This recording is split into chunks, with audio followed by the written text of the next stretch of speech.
Hello, everyone in podcast land. Today, we're talking about Google I/O and all the rumors that actually turned out to be true this year.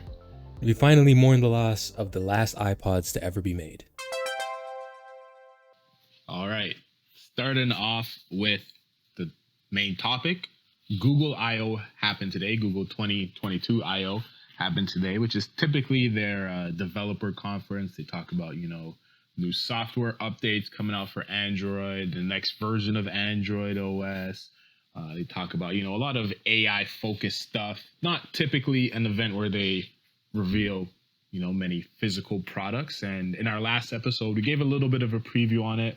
Now, correct me if I'm wrong. I think we both weren't expecting much from this, right? We didn't really think, they probably won't show off the phone.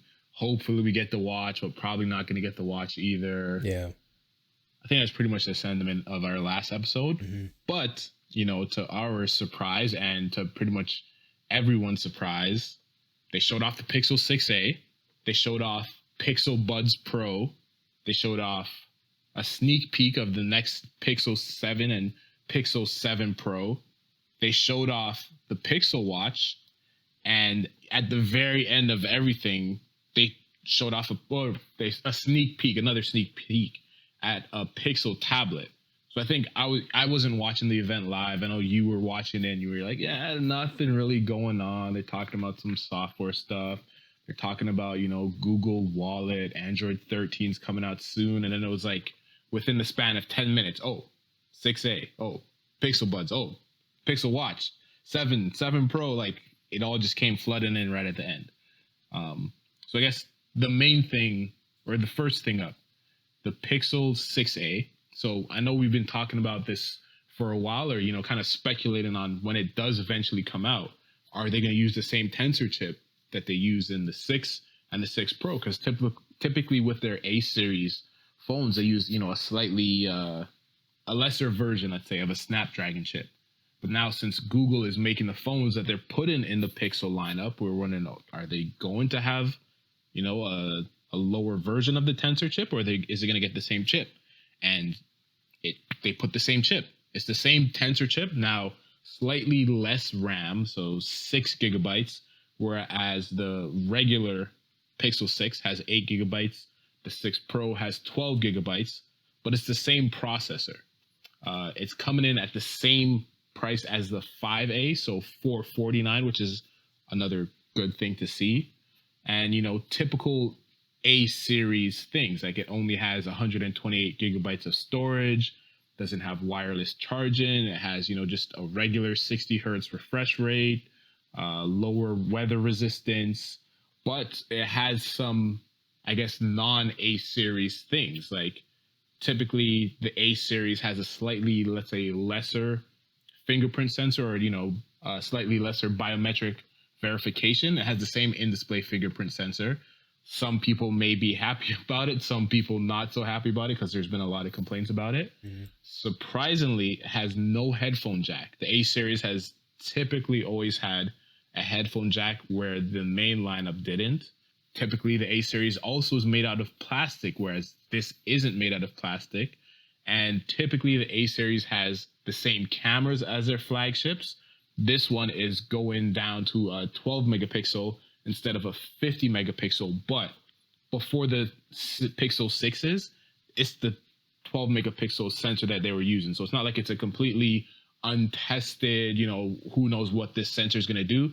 This is a sensor that Pixel has been working with for I want to say 3 or 4 years. So they're very familiar with the hardware, and they've shown that they can get good pictures out of it. Another, welcome thing, depending on who you are, it's also smaller and lighter than the 6 and the 6 Pro. I think the 6 Pro is 6.7 inches. The 6 is 6.4 inches. This Pixel 6a is 6.1 inches. So the smaller out of the Pixel lineup. Now, if you compare it to, iPhones or other phones out there, it's not 6.1 inches isn't small, but as far as Pixel phones go, it's the smallest one. Pre-orders start on July 21st, and they'll start shipping on July 28th. So for the Pixel 6a, were you One, were you surprised to see it? And are you surprised to see that they have the same tensor chip, that it has the same build quality? Are you surprised to see that it doesn't have a headphone jack? What are your thoughts on it? Yeah, so I was definitely surprised to see it, but overall, I really like the device. It did a lot of things that I've said in the past I really like from phones. For example, like you mentioned, smaller. It's now got a 6.1 inch display. And not only is that smaller than the Pixel 6, but it's also smaller than the Pixel 5 A, which I believe had a 6.3 inch phone around there.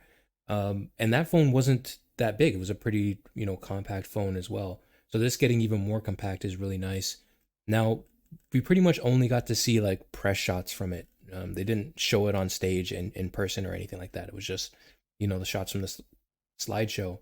And it really makes me wonder what they're doing with the bezels of this thing. If it's going to have like really large bezels or, more minimalist bezels. I think we did see a bit of that from the normal Pixel 6. The normal Pixel 6 definitely had larger bezels than the Pixel 6 Pro. But honestly, that doesn't really matter to me all that much. I think the price is great, $449. Definitely, I've said in the past, I'd love to see phones at the $399 price point. But with the iPhone SE going up in price by, I think, $20 to $30, to me, this, at least for me, is a better buy.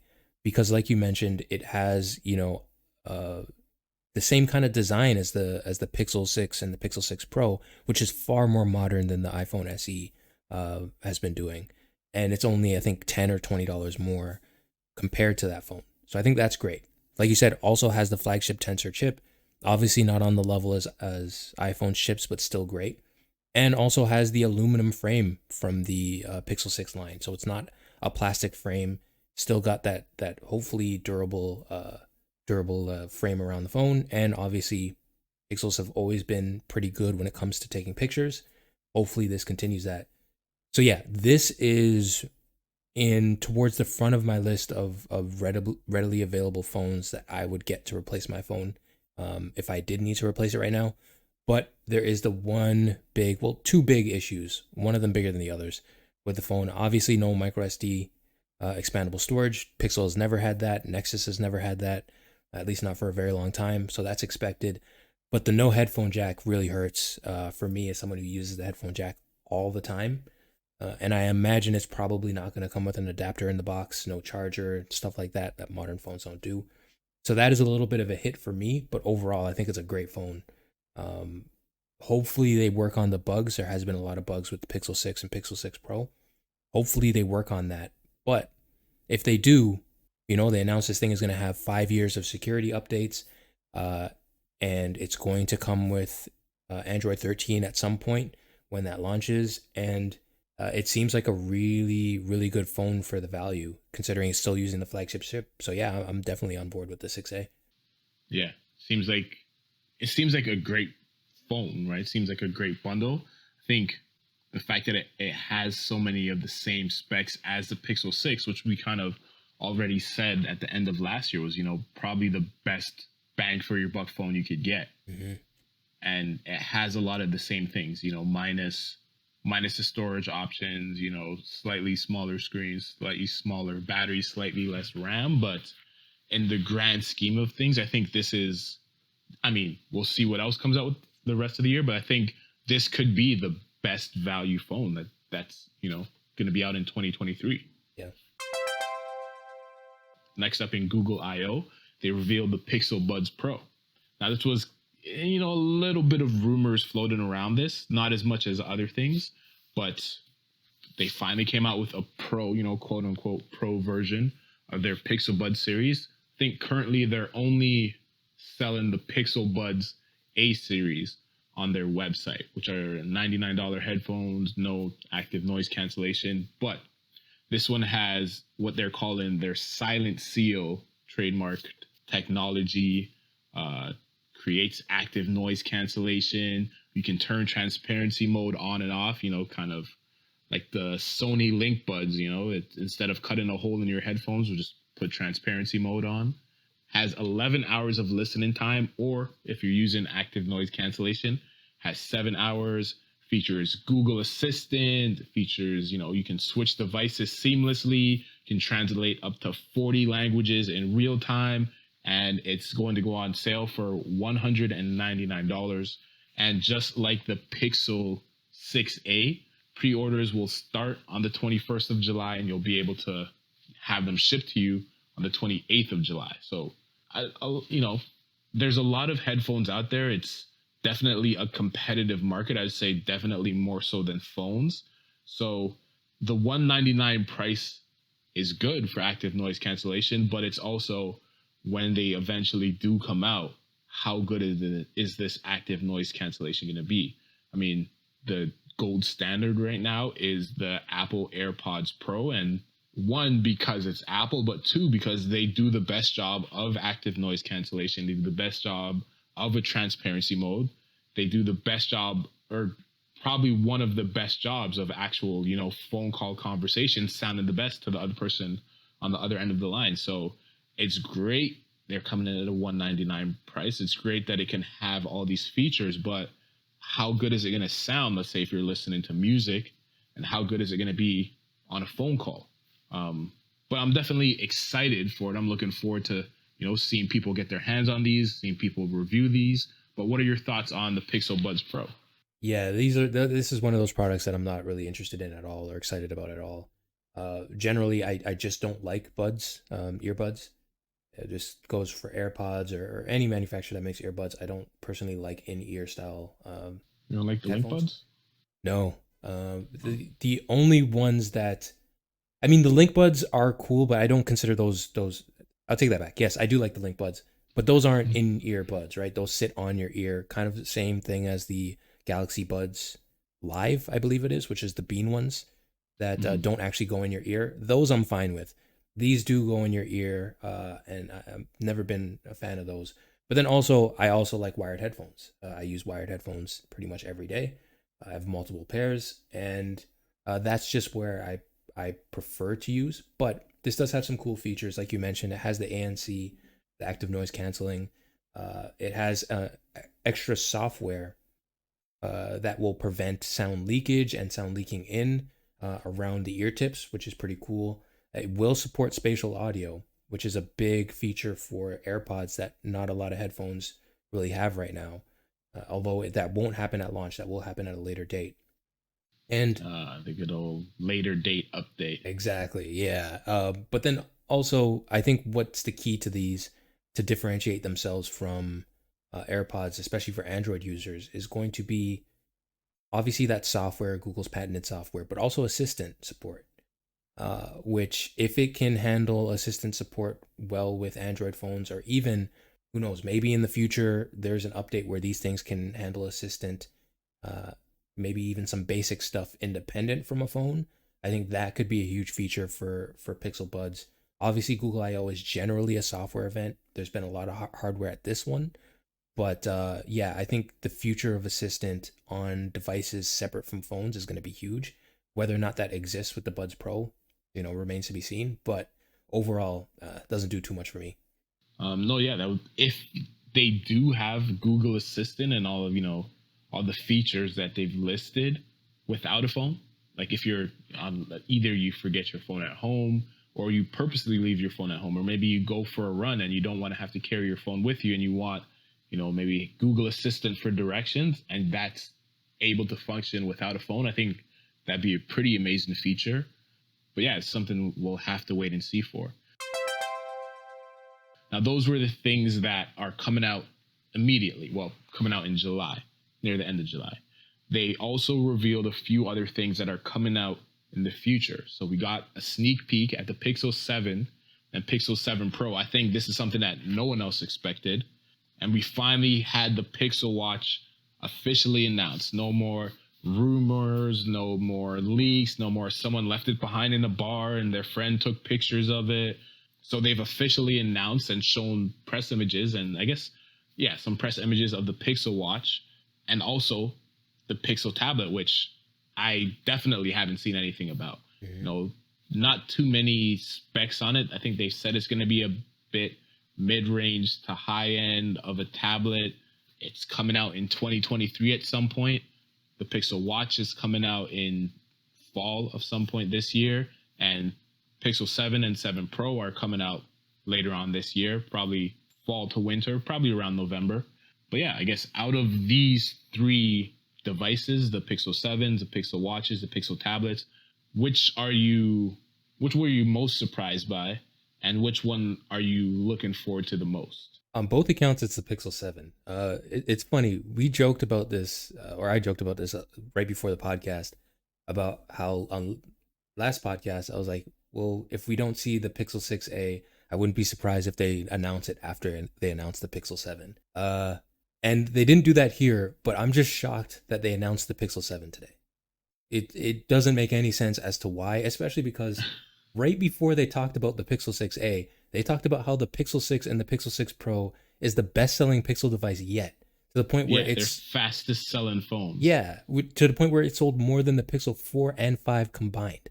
And their idea to, I guess, completely stop the Pixel 6 from selling is to announce a Pixel 7, which doesn't make any sense to me. But it looks really cool. Like, I gotta admit, this thing looks awesome. From what they've shown, they showed two different versions, and I think they're doing what Apple does with their phones, which I think is kind of interesting, where the Pixel 7, the base model, is going to have the same kind of aluminum and glass as the current Pixel 6, but the 7 version is going to be matte. The metal is going to be like a matte coating, whereas the Pro version is going to have a shiny metal coating. And that's something that iPhone does with the base level iPhones and then the Pro level iPhones. The Pro level has the polished stainless steel, and then the base level has like the matte aluminum. It looks like Pixel's doing something similar, but also what they've done is they've molded the camera bar completely into the frame of the phone. So it's one continuous piece, similar to what Samsung did with the Galaxy phone, not this last one, but the one before that. But this to me looks way, way better. And it has the same kind of camera cutout as the Pixel 6a. So the Pixel 6a seems to be more in line with the Pixel 7 design than the Pixel 6 design, which is kind of interesting. But yeah, I think this phone looks fantastic from some of this. I hope these are the colors that they launch them in, because the colors that they've shown, they have this one that's like a rose gold with gray, and it's just a really cool looking two-tone design. They're keeping that two-tone design, but other than that, we don't know anything else about it. We don't know price. We don't know specs, other than the fact that it is going to use a next generation version of the Tensor chip. But yeah, it's going to come this fall. That's really interesting to me just because it was completely unexpected. The tablet, also completely unexpected. That's not going to come out until 2023. That's very far away. And also, I think it doesn't look very cool. It looks like an Android version of like the base level iPad, which to me is a little bit unexciting. I was hoping if they do release a tablet, it would be something that has a design that's a little bit different than what we've seen in the past. That's not the case. And the watch. So the watch is the exact same design that we've seen leaked. So there's nothing special there. Once again, no price. But we did get a couple of interesting specs or ideas about how this thing is going to work. One, it's going to be its fitness tracking is going to be powered by Fitbit, which is great. I think you were talking about how fitness is really important to you on a smartwatch. There really isn't any brand out there that's as big with fitness trackers as Fitbit right now. Google owns Fitbit, obviously. So to integrate that into Android Wear, into this specific watch, which it's going to have exclusivity for, at least when it comes out, is a big thing.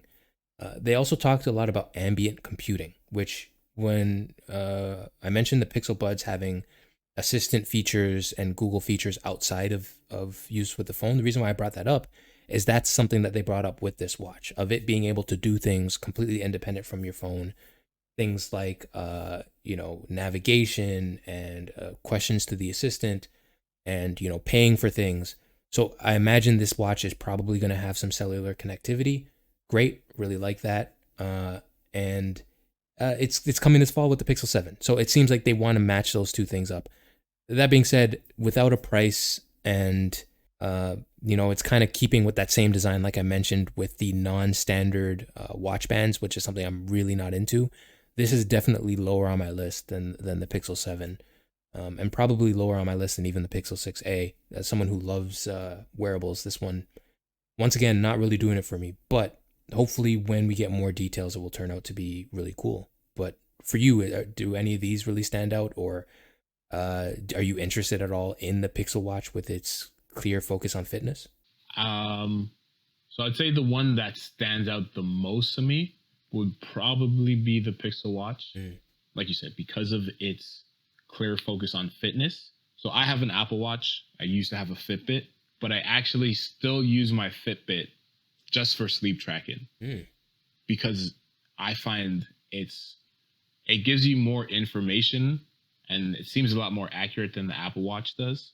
So I guess the fact that the Pixel Watch has Fitbit built into it, which is to be expected, as you said, Google owns Fitbit, so it only makes sense to put Fitbit tracking on the Pixel Watch.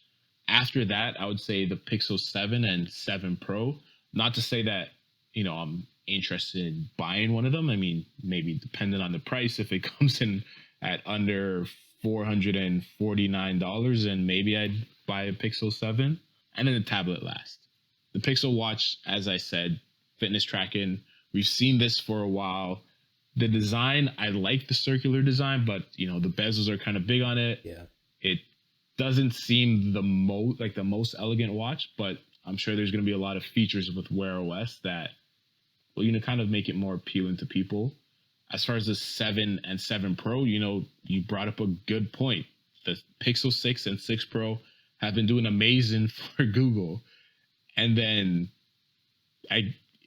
for no reason, they decide to confirm the Pixel 7 and 7 Pro. Some people are saying, okay, Google has leaks happening all the time as a way to get in front of the leakers. Maybe they're deciding to do the leaking themselves. So it's like, oh, well, we beat you to it. But then it's also, now that you've confirmed it, why would anyone buy the 7? Why would people necessarily buy the 6A unless they're specifically interested in a budget device? Yeah. Right? Because we know that the 7 is going to come out in the fall sometime. So it's almost, why would you? Yeah. They're kind of shooting themselves in the foot unnecessarily, especially with how successful their 6 and 6 Pro have been doing. But I do like the design of it. I do like that they've stuck with the sort of the camera bar in the back of it. I do like the cutouts that they've made for the different lenses. As you mentioned, I think that it's a cool design aspect. It seems like the camera bar has they've thinned it out a bit. It's a little bit closer to being flush. Definitely not flush with the back of the phone, but it doesn't seem like it sticks out as much, as at least in these press images. Mm-hmm. And I think it's smart that they've blended the camera bump into the back of into the sides of the phone. That's one thing that people were saying when they first got the Pixel 6s and the 6 Pro, and when they were unboxing them, is it seems like the camera bar should blend into the frame. Devices like the S21 Ultra, like you mentioned, or devices like the S20 Ultra also, they had the same camera bump blending into the side of the phone in one seamless piece of metal. So the fact that the Pixel 6 and 6 Pro didn't was a little bit jarring. Yeah. People found it was a dust magnet also, which would be very annoying. But, it's showing that they're able to, and it's not a huge criticism, but it's showing that they're able to see, okay, what are people saying about our phone? What is the feedback we're getting? And they're making adjustments based off of that, which I think is very smart of them and very good to see. The Pixel tablet, it doesn't look very good. They're saying it's supposed to be a premium device. I mean, they clearly have a design language with the 6, with the 6A, with the 7. I don't see why they didn't continue that. It's they're kind of building a brand for themselves, or they're building a design aesthetic for themselves. Mm-hmm. And this tablet, at least what they've shown of it so far, almost seems like it belongs with the 4A in terms of how it was designed. Yeah. Now, when the 4A came out, it was perfectly fine design. But when you're trying to sell a mid-range to premium tablet, okay isn't good enough, especially when you're trying to make Pixel more of a premium thing. The Pixel 6 and 6 Pro were their first premium devices. They have the Pixel Buds Pro coming out. They have their first watch coming out, which, not uber premium looking, but looks pretty nice. So I'm sure that they're going to have quite a few design changes by the time this comes out in 2023. But at the moment, I am definitely not interested in it. And it's also surprising, too, that they would mention this. Like, Yeah. it's like no one, at least known that I've heard of or heard from or seen of, expected this device to come, and they weren't really saying like, oh man, we can't wait for this Pixel tablet to come out. But we'll see. I mean, especially after you look at the success of iPads, you look at Samsung and their Tab series, they're gonna definitely have to upgrade how this thing looks and step up the quality of this device if they really want to compete with Samsung and with Apple in the tablet space. Completely agree. It just feels like this event was meant for like the Buds Pro and the Pixel 6a, and a lot of these other things seem like they were announced a little bit early. Whether or not that was for developers, because maybe they're going to see specific references to those in the Android 13 beta, which I wouldn't be surprised. I have heard like a lot of these leaks came from references in the Android 13 beta that people were noticing, or whether or not it was, like you said, just to come out ahead of the leakers. That could 100% be the case as well. But yeah, I think the Pixel 6a takes the cake for this event simply because, they didn't blow it. They made a device that has the same design language as the Pixel 6, which is a cool design language, shrunk down camera bar, and a shrunk down price. And just to go over a couple of things that we didn't mention between the difference between that and the Pixel 6, they both have the Full HD plus OLED screens, but the 6A has a 60 hertz screen as opposed to the 90 hertz screen of the 6. And the back of the 6A is a plastic back, even though it still has the aluminum frame. It is a plastic back with a Gorilla Glass 3 on the front, whereas the original original Pixel 6 had Gorilla Glass Victus on the front and Gorilla Glass 6 on the back. So small changes there, but still a big battery with very close to the Pixel 6. So yeah, I think that's the coolest device, at least in my opinion, from the entire event. Well, at least from what we've talked about. But how about you? Do you feel like the 6A kind of stole the show, or do you think something else kind of? I think the 6A was definitely the star of the show. Mm-hmm. One thing we didn't mention was they showed their AR glasses. Yes. Or not, it's not official. They didn't say these are coming out, but they had a little trailer. They showed people using it. How do you feel about the AR glasses? We talked about this on the last podcast. So are you excited that, okay, it's not just rumors, it's not just people digging through, Android beta code, and this is something that Google is saying they're working on? 1,000,000,000%. This is why I said, out of what we talked about, the Pixel 6a was my favorite. Overall, these AR glasses conceptually blew me away, because it's exactly what it's almost like a full-on response to what we talked about on the last podcast, of exactly what I was looking for. Google specifically talked about, this is something to replace your phone, to completely be used independent from a phone, that is more focused on you engaging with the world around you, as opposed to screens or virtual reality or stuff like that. It's to enhance what's going on around you, which is 100%, I think, an awesome device to have. Now, all they really showed off with it, and it was conceptual, what they were showing was live translate, which is huge, because that is a feature that's available on Pixel phones and stuff like that, where someone can talk to you and it will live translate, or even if you point your phone at a sign that's in a different language or a menu, it will live translate that to whatever language you want it to be. And now they're doing that with these glasses, where if someone's speaking to you in a different language, you'll get a text representation in your native language of what they're saying, and then you can respond. And if they're wearing the same glasses, they can see a representation of what you're saying in their language. It's such a cool idea. I think the design, if they can get something that technologically capable in something that minimalist, because it just looks like a pair of glasses, that would be cool. I'm still skeptical. I'm taking it with a grain of salt, because obviously this is like a curated demo with, I'm sure, a lot of CG and not really actual representation of what was going on. But if it is a proof of concept of something that they can actually do right now, 100% on board. This is the coolest thing ever. And it coincides with how they started the show, which even though it wasn't about hardware, they talked about a couple of things that, I guess, expansions to Google Assistant that I think are so cool. And one of them is Google Lens. What they showed is, let's say, for example, you wanted to buy a friend a chocolate bar that who really liked dark chocolate and was allergic to nuts. The demo that they showed at the beginning of the show is you can point your phone at the grocery aisle. So instead of looking through every single one, it will highlight specific chocolate bars that meet that criteria. So you don't have to look through every single one. It will just highlight it, you can pick it up and you can go. And they showed a bunch of demos like this of where they want the future of Assistant to go, including natural kind of conversations of, stopping your conversations with ums and, Google Assistant knowing what you mean, even if you don't complete the sentence or you don't know exactly what you're asking for.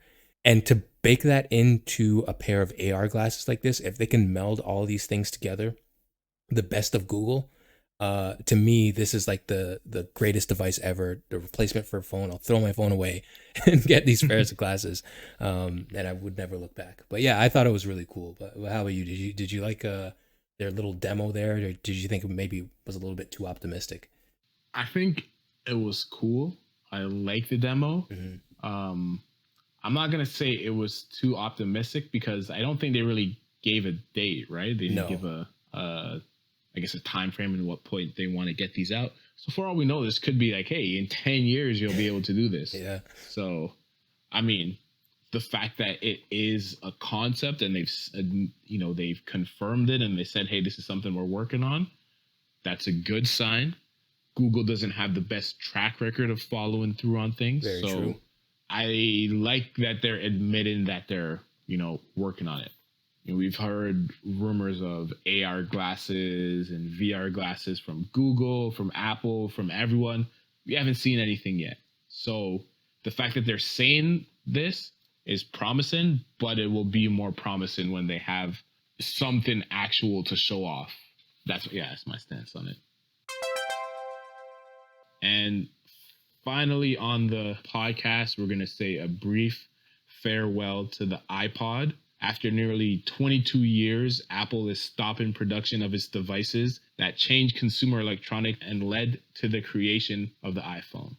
Yeah, this is not really surprising news, but surprising like, oh man, there's not going to be any more iPods. And even though I couldn't tell you how many people I've seen with an iPod, unless it's one from like 10 years ago that they just happened to hold on to. I think I definitely still have my first iPod. Still turns on, still plays music. It's a great device. But yeah, it's a little bit sad. The end of an era, definitely. I mean, I was thinking when I first heard the news, I remember a time where I had a smartphone, a Windows phone, and I had an iPod. And I was like, man, it would be great if both of these were one device. And I didn't have to carry around my iPod. I didn't have to carry around my phone. I didn't have to carry around, I think I had some other sort of device. And now they're all combined into one, just a regular phone. And every phone, really, every phone's an iPod. Every phone's a smartphone. So it makes sense that they're stopping production on these because nobody really needs these anymore unless someone's feeling super nostalgic. But yeah, definitely the end of an era.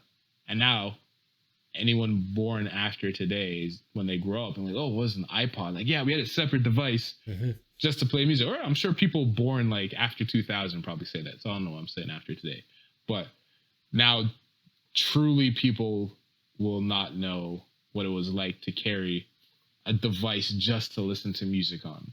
It's so true. Like when you think about just how prevalent iPods were, but it's so so much like the conversations. Like our generation, we lived through cassette tapes and CDs and then MP3 players, and that's when iPods kind of took over and everyone had one. And yeah, they're after 20 years, they're getting rid of all iPods. I believe the one that they're still selling right now is the iPod Touch, and when supplies run out, they're not making any more. That's it. And yeah, I think you're 100% right. Phones can do all that stuff. There's no real need for these dedicated devices. I think the only people that an iPod Touch or something like that would be useful for is maybe like a kid who doesn't have a smartphone yet. But the reason why that's still kind of a big issue is, I mentioned cassette tapes and CDs and MP3 players and stuff like that. Those were the times of when your music was local on your device. Nowadays, there's Spotify and YouTube Music and Tidal and all these services. You're listening to music over the internet. It's not really stored on your phone like it used to be. So it makes these devices even less useful, because unless you have a data connection on something like a phone, you're probably not going to have access to all the music that you want to have access to. So yeah, I think you're right. It's just, as much as I'd love to see the iPod Touch, a new version of it, and that continue to exist, it's really not all that useful in today's kind of standards. So yeah, I guess got to see it go. Yeah. I mean, you brought up a very good point. If you have a kid, let's say, and this is their first device, they don't have a phone, maybe for whatever reason you don't want them to have a phone, this iPod Touch especially, which is essentially an iPhone 7, I'd say, maybe an iPhone 6, it's essentially giving them a phone without giving them a phone. Yeah. And I guess maybe if you're a parent, if you're going to give your kid a device, you might as well make it a phone, so that if you need to call them and they're out on the road and they don't have connection to Wi-Fi, you can still get a hold of them. I guess that's the main reason to give a kid a phone or give a kid a device like this. And everyone has tablets now, everyone has Chromebooks now, so yeah, it's really not something that's necessary. And I mean, especially if you look at the entry level prices, it's $199 for an iPod Touch. For iPhone SE, it's $429. They're essentially the same device, except one has 5G, one is going to get a lot more software updates, one is going to do everything that they need to do faster. And then if you need to call them, you don't have to worry if they're on a Wi-Fi network or not. So yeah, sad to see it go, end of an era, but yeah, no one really uses iPods anymore like that. And definitely people aren't buying them like that. So yeah, maybe with them getting rid of the iPod Touch and stopping production with it, maybe it means the iPhone mini stays around for one more generation. Maybe they're redirecting their resources to the iPhone mini. Maybe. I doubt it. Yeah, I'm with you. I think this is probably them saying, we need all the chips we can get. Let's just cancel everything that isn't the best-selling stuff we make. Yeah. They got to make that cinema display you were talking about. Oh, man. It's coming. Hey, you know what? That could be an excuse. Oh, they're out of chips. That's why they didn't announce it. Yeah, there we go. Any closing statements? No, it's just a really cool Google I/O. Very surprising that we got to see so much hardware. And going off what you were saying about the tablet, I really hope that's not the tablet that they release, because that tablet looks so boring. Yeah. I hope by time that does actually come out, it's actually something that's cool and interesting. Because Android needs some more cool and interesting tablets other than just what Samsung's doing. Definitely. Take it easy, everyone in podcast land. Catch you in the next episode.